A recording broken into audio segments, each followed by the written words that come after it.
Here we go with the illustrations for Chapter 10 of Among the Multihulls. 8 minutes. Hi, boys.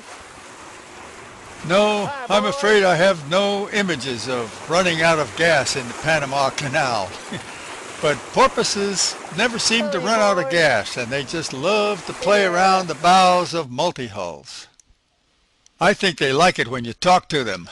And there were plenty of them in the Gulf of Panama as we approached the canal from the south side, here in the lower right. Note that the narrow Isthmus of Panama has a crook in it, and the canal itself actually runs from the southeast to the northwest. And when you get there, you realize what an amazing thing it is. It's been operating essentially unchanged since about 1914, thousands of ships.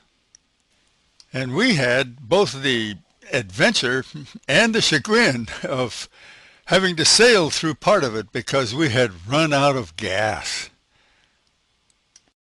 And I think that because we were sailing as a family, we had a chance to get up into the control tower, where Stephen had the opportunity to control the lock gates to usher a ship through the Panama Canal.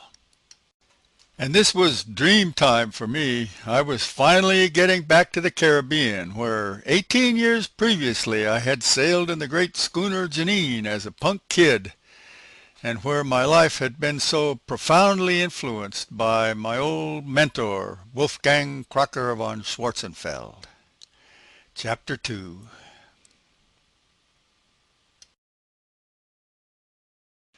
So, after a month in Panama, we sailed out of the canal and turned right to pass along the coast of the famous Darien jungle and spend another month among the Kuna people of the San Blas Islands.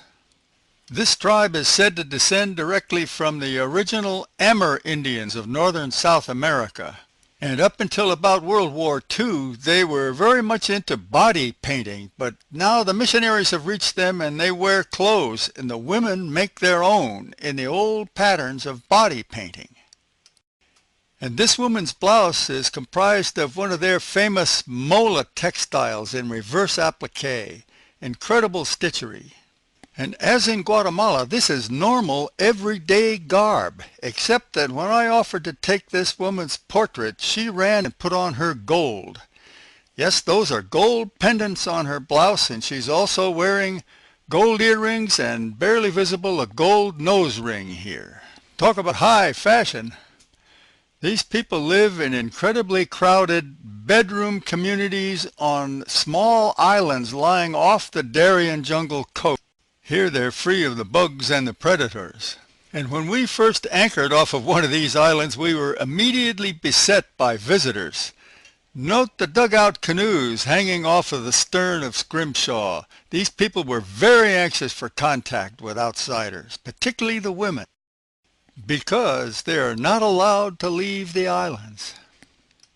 Down in Scrimshaw's galley, you can see the delight on this young woman's face. She's looking at a portrait of herself in a Polaroid photograph.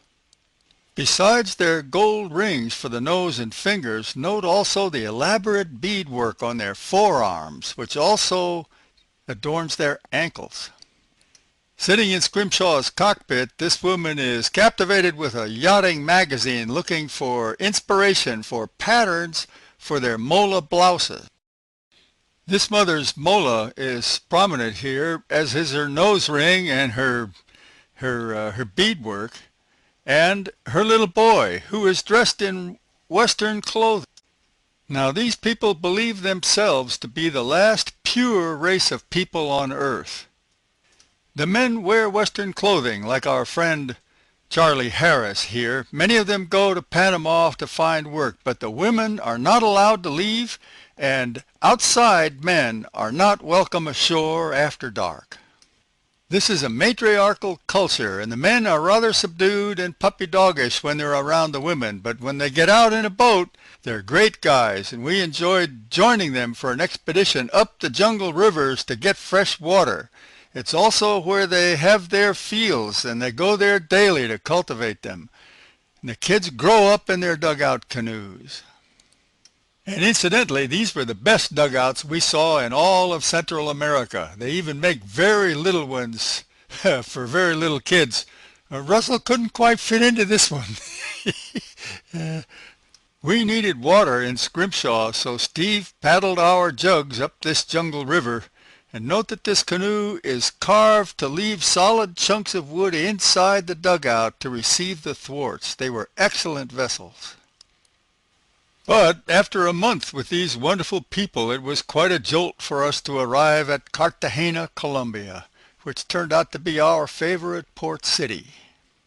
And on the right here is the old Spanish fort that was used for accumulating the gold that they were sacking from the Inca.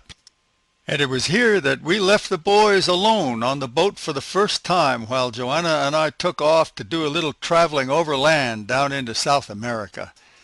And this is Otavalo in Ecuador, a great market.